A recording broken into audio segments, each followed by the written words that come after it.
नमस्कार। सादा जीवन उच्च विचार हम भारतीयों के लिए बेस्ट वे ऑफ लिविंग हुआ करता था, लेकिन टेक्नोलॉजी में आए रिवॉल्यूशन ने हमारे उच्च विचारों को तुच्छ विचारों में बदलना शुरू कर दिया। इंटरनेट और सोशल मीडिया हमारी रोज़मर्रा की ज़रूरत बन गए। सोशल मीडिया के इन्फ्लुएंस और इंटरनेट की बढ़ती स्पीड का असर ह्यूमन माइंड्स पर कुछ ऐसा हुआ कि उसने हमारी सोचने और समझने की स्पीड पर ब्रेक ही लगा दिया है।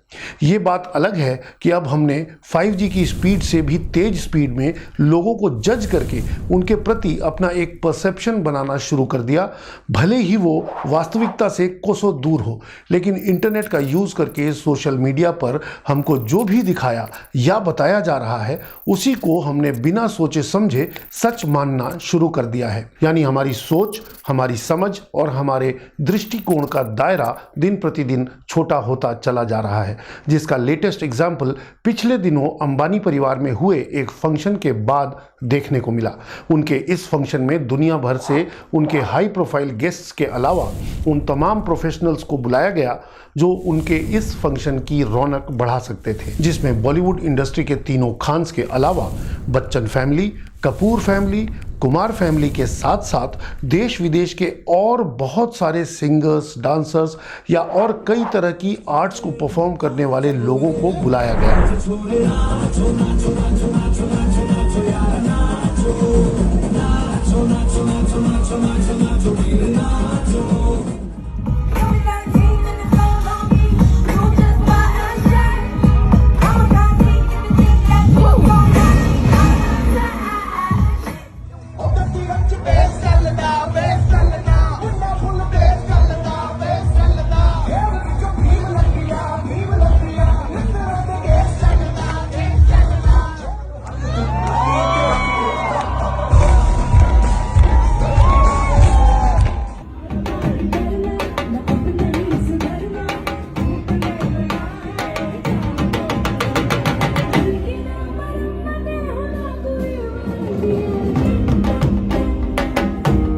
जब तक ये प्रोग्राम चला तब तक तो सब कुछ सही था, लेकिन जैसे ही इस प्रोग्राम की वीडियो क्लिप्स और पिक्स सोशल मीडिया के थ्रू पब्लिक होने स्टार्ट हुई तो मानो भारत में इंटरनेट पर अजीब से विचारों का एक सैलाब आ गया। उस फंक्शन में शाहरुख खान, सलमान खान और आमिर खान एक साथ डांस करते नजर आए तो सोशल मीडिया पर खबरें छानी शुरू हुई कि अंबानी ने दिखाई बॉलीवुड की असली औकात।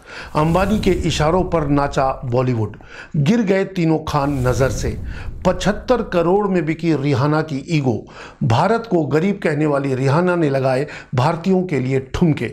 ऐसी हेडलाइंस वाले वीडियो कंटेंट वायरल होना स्टार्ट हो गए।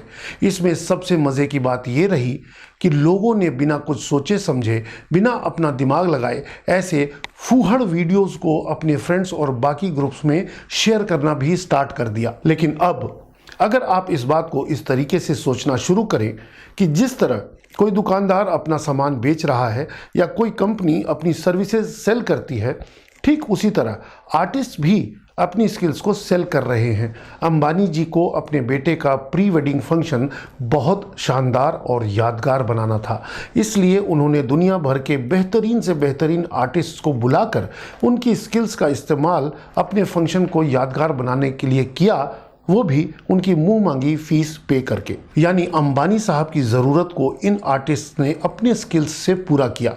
तो इसमें किसी को उसकी औकात दिखाने की या किसी की नज़रों से गिर जाने की या ईगो सेल करने की बात कहाँ से आ गई? ये तो बाजार का बेसिक नियम है कि आपकी ज़रूरत है और उस ज़रूरत को पूरा करने की अवेलेबिलिटी हमारे पास है। तो अगर आप और हम दोनों आपस में हाथ मिला रहे हैं तो इसमें कोई किसी पर एहसान नहीं कर रहा, बल्कि दोनों अपनी अपनी ज़रूरत को पूरा करने के लिए एक दूसरे से मिल रहे हैं। इसी आधार पर पूरी दुनिया में ट्रेड सिस्टम काम करता है।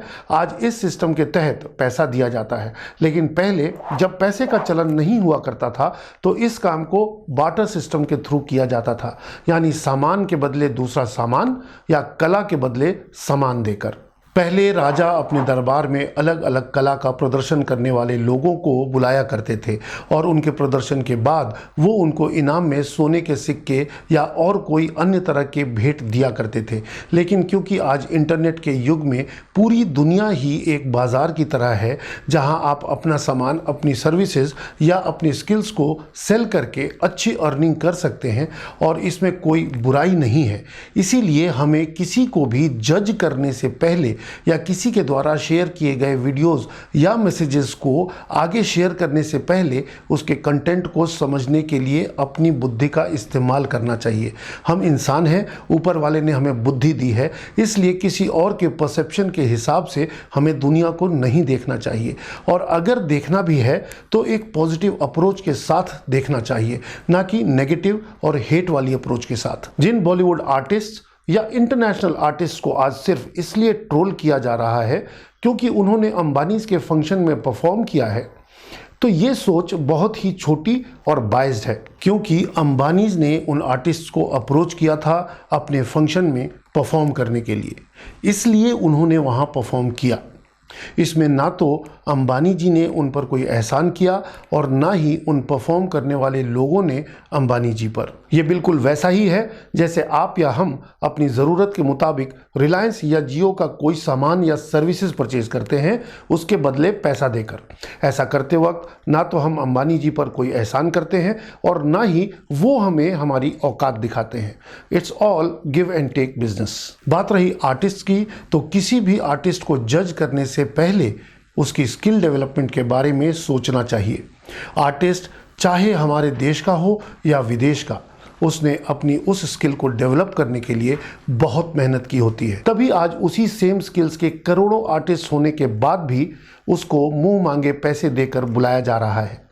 और बात अगर बॉलीवुड स्टार्स की करें तो ये वही खान्स हैं जिनकी चक दे इंडिया और लगान जैसी फिल्में ऑस्कर में पहुंचती हैं तो हमें प्राउड फील होता है। तब यही खान्स हमें पसंद आते हैं क्योंकि उनकी वजह से हमारा देश इंटरनेशनल लेवल पर सम्मान पाने वाला होता है। इसलिए सोशल मीडिया पर कुछ भी ऊल जलूल देखकर हमें बायस नहीं होना चाहिए। जो जैसा दिखाया या बताया जा रहा है, क्या वो वाकई वैसा है, इसके बारे में ज़रूर सोचना चाहिए। वो फिल्म इंडस्ट्री में काम करने वाले आर्टिस्ट हैं, एक्टिंग और डांस ये उनका प्रोफेशन है। ठीक वैसे ही जैसे कोई हलवाई मिठाई बनाकर अपना प्रोफेशनल काम कर रहा है या कोई पेंटर पेंट करके, बस फ़र्क इतना है कि उनके प्रोफेशन की फ़ीस कम है, जबकि स्क्रीन पर या स्टेज पर परफॉर्म करने वाले इन तीनों खान्स, कपूर्स या रिहाना जैसे लोगों के प्रोफेशन की फ़ीस करोड़ों में है। और ये फीस उनके करियर के शुरुआत से करोड़ों में नहीं थी। उन्होंने इस मुकाम तक आने के लिए बहुत मेहनत की है। हमें किसी के प्रोफेशन को घृणा की दृष्टि से नहीं देखना चाहिए, बल्कि अपनी सोच के दायरे को बड़ा करना चाहिए ताकि हम किसी की भी ऐरी गैरी सोच से इन्फ्लुएंस ना हो सकें। क्या सही है और क्या गलत, इसका फैसला खुद कर सके। क्रिटिसिज्म बुरा नहीं है, लेकिन क्रिटिसिज्म सही ढंग से और सही शब्दों का इस्तेमाल करके वैलिड रीज़न के लिए किया जाए तो बेहतर है। इन सब के अलावा एक वर्ग बिजनेस क्लास वाला भी है जो अंबानी जी के इस फंक्शन को बिजनेस एडवांटेज के नज़रिए से देखता है, जिनका मानना है कि आने वाले समय में रिलायंस चिप मैन्युफैक्चरिंग के बिजनेस में कदम रखने जा रहा है। इसलिए इतने सारे विदेशी मेहमानों को बुलाने की कवायद उस बिजनेस को सक्सेसफुल बनाने के लिए की जा रही है। कारण कोई भी हो, लेकिन भारतीय होते हुए ये हमारे लिए भी गर्व की बात है कि खुद को सुपीरियर समझने वाले वेस्टर्न लोग एक भारतीय बिजनेस परिवार के बुलावे पर उनके फैमिली फंक्शन में शरीक होते हैं। ये कहीं ना कहीं भारत की बढ़ती ताकत को दर्शाता है। आज के एपिसोड में इतना ही। अगले एपिसोड में फिर किसी एक नए किस्से के साथ हाजिर होंगे। तब तक के लिए शुक्रिया। अगर एपिसोड अच्छा लगा हो तो आप लाइक, शेयर और सब्सक्राइब कर सकते हैं। आपका लाइक हमें और बेहतर बनने के लिए मोटिवेट करता है। या आप अपनी पसंद का कोई प्रोग्राम चाहते हैं तो आप हमें कमेंट करके बता सकते हैं या आप हमें मेल भी कर सकते हैं।